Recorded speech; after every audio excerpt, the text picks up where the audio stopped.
sou o Felipe e, juntamente com meu amigo Gustavo, vamos fazer uma apresentação a respeito do método TRIZ, que, como o nome já diz, teoria para a resolução de problemas criativos. Bom, fazendo aqui uma introdução, vamos iniciar com a seguinte frase.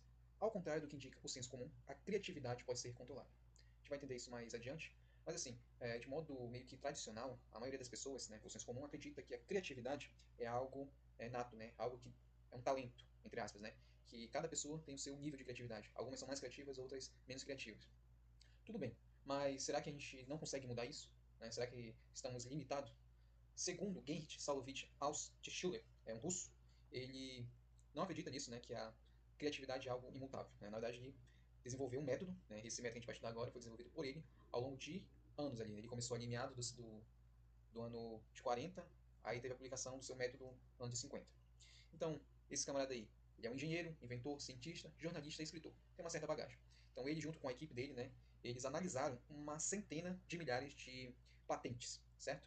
E essas patentes enfim, de projetos, né, que foram criados, ele analisou e conseguiu perceber, né, identificar alguns padrões. E baseado nisso, aí ele conseguiu desenvolver o método TRIZ. Vale ressaltar, pessoal, que o método TRIZ ele teve uma série de outras ramificações. Então, a gente vai ter aqui a nossa análise limitada ao método TRIZ clássico. Então tá, vamos entender o que quer dizer TRIZ, né? O que é o método TRIZ? É uma metodologia heurística, voltada para a resolução de problemas inventivos.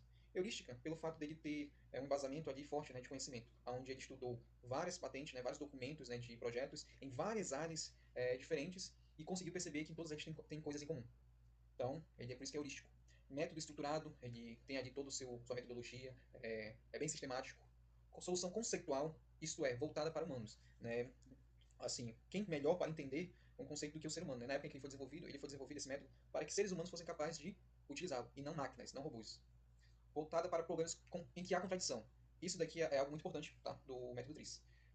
Muitos problemas do dia a dia, ou de projetos, têm contradições. A gente vai entender isso mais lá na frente. E, basicamente, muitas pessoas, né, muitos projetos acabam achando um meio termo ali para equilibrar essa balança. Mas não necessariamente essa é a única forma de equilibrar a balança.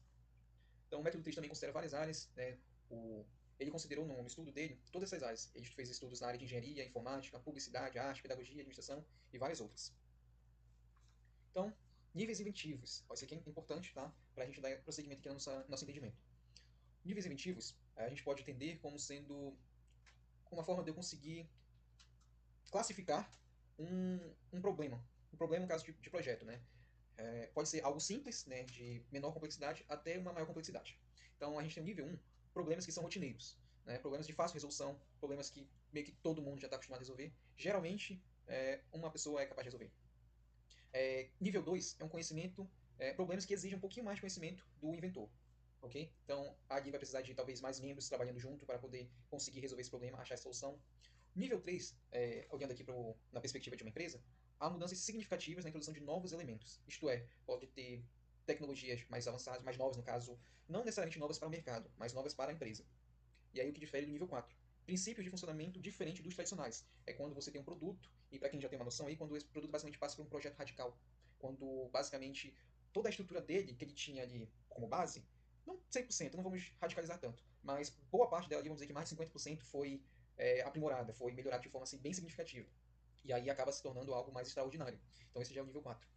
E o nível 5 são resultados pioneiros resultado do pioneirismo científico. O que isso quer dizer? Que é realmente uma descoberta científica nova. É algo que ainda não foi descoberto, por exemplo, até então, e baseado nesse novo conhecimento que a gente consegue resolver um problema atual. Deu para entender? Então aqui, na nossa tabela à esquerda, a gente consegue ver o quê? Exemplos, tá? Níveis inventivos, segundo a literatura, não tem uma definição tão exata, mas a gente tem uma noção, né? Nível 1 aqui, primeiro, são metodologias triviais. O 2 ali, geralmente melhoria. Nível 3, novidade dentro do paradigma atual, no caso para a empresa. Nível 4, novidade dentro do novo paradigma. Então, já tem ali envolvendo o mercado, com uma tecnologia nova. E o 5, pô, descoberta científica, é algo realmente totalmente inovador. Não, a ciência não explicava isso antes, agora, pô, tá aqui. Beleza? Aqui à direita a gente tem alguns exemplos para vocês verem depois. Bom, agora a gente vai falar alguns conceitos que são importantes lá no método TRIZ. O primeiro deles é a idealidade. Qual que é esse conceito? Sistemas técnicos evoluem. O que isso quer dizer? Um sistema que a gente tem hoje, né, só uma máquina, que seja, como exemplo, essa máquina, esse produto, tem funções. Né? Pode ser que essas funções sejam significativas, né, ou não significativas. Se não forem significativas, a tendência é que essa máquina vá melhorando, então vai perdendo tudo que for função que ficou ultrapassada, não faz mais sentido hoje em dia ter, então vai ser retirado por novas funções, por funções mais atualizadas e que atendem o mercado de forma geral. Então a idealidade é justamente o conceito que afirma que sistemas técnicos evoluem com o tempo, beleza? Contradição, meio que intuitiva ali, é basicamente quando a gente tem elementos ou parâmetros que conflitam, né? São conflitantes, daí o nome contradição. Recursos são todos os elementos que podem ser utilizados para ajudar na resolução do problema. Então, se você tem um problema, você está pensando como resolver ele baseado em uma metodologia do método TRIZ, os recursos são todos o arsenal, né, de ferramentas que você tem, seja a própria metodologia ou o que você tiver disponível. Sistemática é basicamente o incentivo do solucionador utilizar o método TRIZ para organizar e estruturar o problema, a solução do problema. E a funcionalidade, basicamente, é a modelagem dos elementos da situação problemática. Então, você tem um problema, você modela todos ali o derredor, delimita o seu problema e propõe as soluções, né, ainda de forma abstrata. Outro conceito muito importante, contradição física. Tá? Na verdade, contradição em si. Dentro do tópico de contradição, né, que a gente vai dar uma ênfase maior, a gente tem dois tipos, né, que é a contradição física e a contradição técnica. A contradição física, geralmente, ali, ela está relacionando grandeza de mesma unidade. Né? Coloquei aqui um exemplo, grande ou pequeno, quente ou frio. Por que são contradições? Né? Imagina que eu quero um produto, um exemplo, e esse produto precisa ser grande. E ao mesmo tempo, ele precisa ser pequeno. Isso, obviamente, é uma contradição. O método TRIZ vem justamente para corrigir isso. Você deve estar ficando pensando, cara, isso não faz sentido. Faz, acredite, é possível. Quente e frio, mesmo semelhante, né? Você quer algo que esteja quente e ao mesmo tempo quer que esteja frio. Pô, cara, isso aí realmente não tem sentido, né? Mas vai fazer sentido também. E na verdade, eu estou colocando aqui o mesmo, mas não necessariamente precisa ser no mesmo tempo, né? Você pode ter um objeto que ora é pequeno e ora é grande. Vai depender ali da situação, de porquê. Dentro do conceito de contradição física é utilizado o princípio de separação. Aqui a gente não vai entrar muito nesse detalhe. E contradição técnica seria o quê? As grandezas que podem ser diferentes, tá? Diferentemente como é o contradição física. Então, por exemplo, aqui, né? Reduzir o preenchimento do PLA para tornar um elemento mais leve. Reduz sua resistência.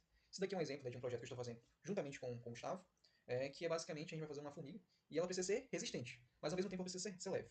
Então, vamos dizer que para ela ficar leve, eu vou reduzir o preenchimento, né, do PLA, que é o material que eu vou imprimir as partes dela.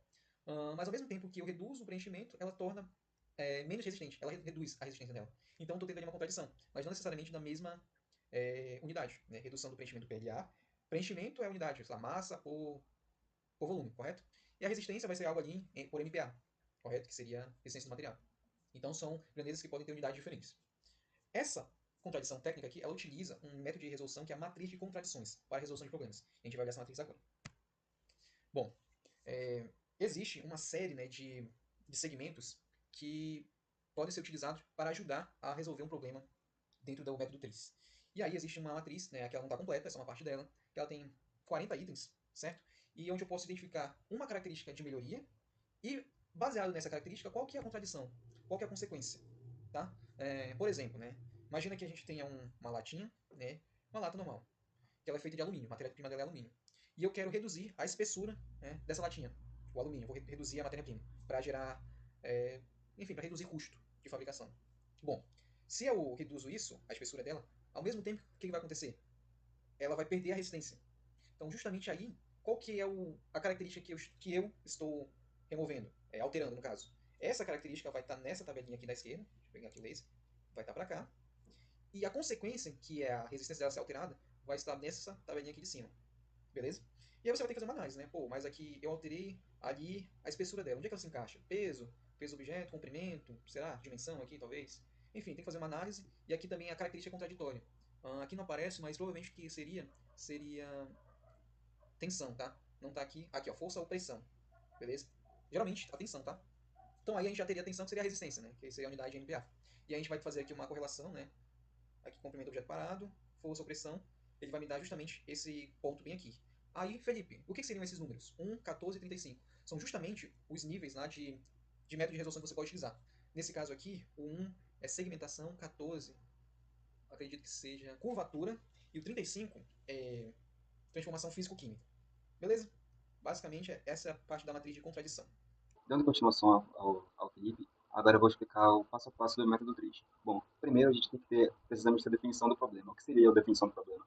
Seria, literalmente, temos que resolver o problema, porque sem o problema a gente não tem o que resolver. Então a gente tem que haver a definição do problema. E com essa definição a gente pode analisar as contradições. Como o Felipe citou no nosso projeto Robô Formiga Robô, a gente precisa ter uma resistência alta, mas ao mesmo tempo a gente quer ter um peso baixo. Então essa vai ser a nossa contradição. A gente precisa ter uma alta resistência, com alto preenchimento do PLA, mas ao mesmo tempo a gente quer que esse valor da massa caia. Mas se a gente aumentar a resistência e o preenchimento do PLA, ou do material que a gente vai usar, a gente vai aumentar o peso. Então essa vai ser a contradição como um exemplo. E a partir dessa contradição, a gente pode transformar essas contradições em inventivos criativos. O que seriam esses inventivos criativos? São palavras ou definições que foram criadas para a gente conseguir determinar a solução. Eu posso citar algumas delas que são pode ser segmentação, dinamismo, ou pode ser uma vibração mecânica, uma aceleração, ou composto de materiais que a gente vai botar em prática no exemplo que eu vou usar a seguir.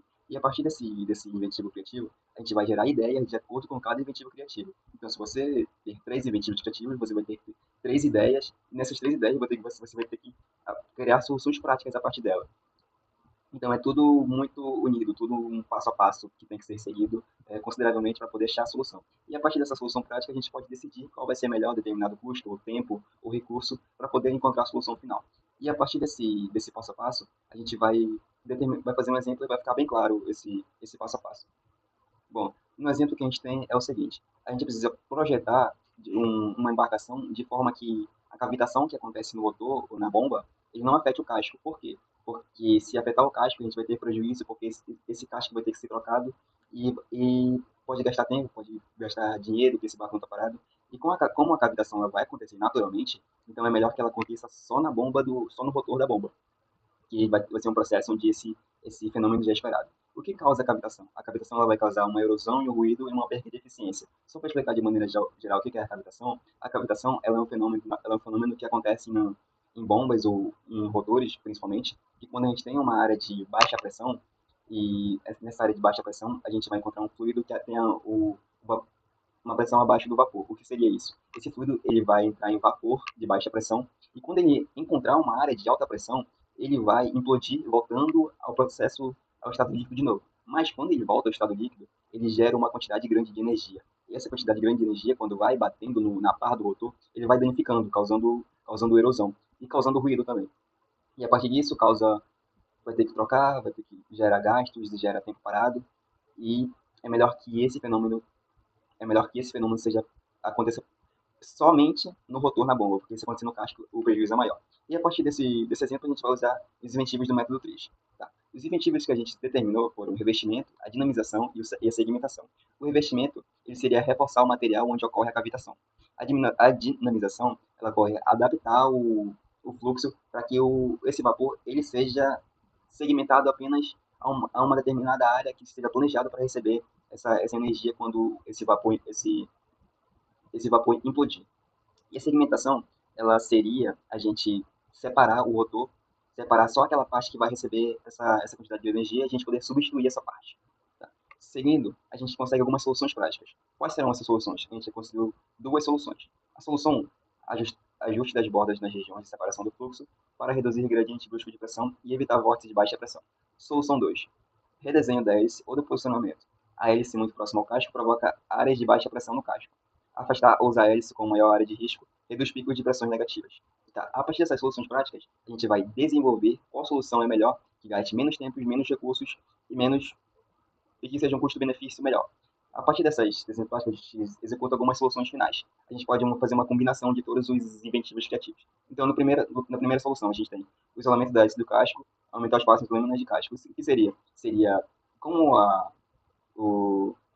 cavitação ela vai acontecer normalmente, então a gente quer que ela aconteça somente no rotor, a gente vai afastar esse motor e esse rotor da área do casco do motor, fazendo que aconteça só no rotor e não no casco. E se acontecer no casco, ela acontece com um baixo impacto. A gente tem a segunda solução, hélice com a maior área para reduzir picos de sangue no vácuo. Então, o que seria isso? Se a gente aumentar a área dessa hélice, ela vai fazer com que a pressão que seja exercida nela aumente, fazendo com que o vapor não seja um vapor de baixa pressão, mas sim de média para alta pressão. Mas a gente causaria no desempenho do barco na sua velocidade, que fazeria com que o motor gire em velocidade mais baixa, fazendo com que ele perca a velocidade final, gerando mais tempo, gerando mais combustível para chegar ao local determinado. E a gente tem a terceira solução, seria revestimento local resistente e placa substituível nas zonas mais críticas. Que seria a gente botar um material mais resistente onde vai acontecer essa gravitação. Ou a gente pode fazer com que, quando o material ser desgastado, sofrer desgaste suficiente, a gente faz uma manutenção e trocar essa hélice ou esse rotor. fazendo com que seja um processo, claro que vai ter um orçamento, mas não tanto como uma perda total, por exemplo. E a partir desse exemplo, a gente pode tirar alguns benefícios do método TRIZ. A gente pode fazer com que a gente evite tentativas e erros, o que levaria muito tempo para fazer todas as tentativas e erros, levaria tempo, levaria dinheiro, levaria exaustão, o que seria, não seria bom para o processo. Resolve as contradições, a gente pode verificar no início do projeto as contradições que a gente tem, a gente pode fazer o parâmetro, pode mexer no parâmetro 1, pode mexer no parâmetro 2, o parâmetro 1 aumenta, mas o parâmetro 2 resolve. Então a gente especifica logo no início do projeto todos os parâmetros que a gente pode modificar. Aumenta a eficiência do desenvolvimento, a gente gasta menos tempo, gasta menos recursos, favorecendo o custo-benefício. Facilita nas decisões técnicas, onde a gente tem a matriz de contradições, como o Felipe disse, e a gente tem os incentivos criativos, onde a gente pode especificar cada parâmetro que a gente pode melhorar. Além da redução de custo, onde não tem retrabalho, não tem gasto com retrabalho, não tem gasto com as pessoas, não tem gasto de tempo, o que prioriza e melhora o nosso rendimento, tanto como grupo, tanto como em dinheiro, ou em tempo, ou em custo-benefício. E o método, ao todo, ele é baseado em conhecimento consolidado, ou seja, foram estudados, como o Felipe disse, foram estudados mais de milhares de patentes.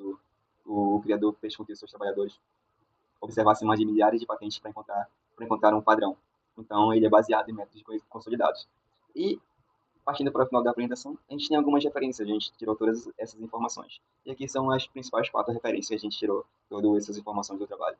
E muito obrigado, você foi nessa apresentação, e obrigado pelo tempo gasto.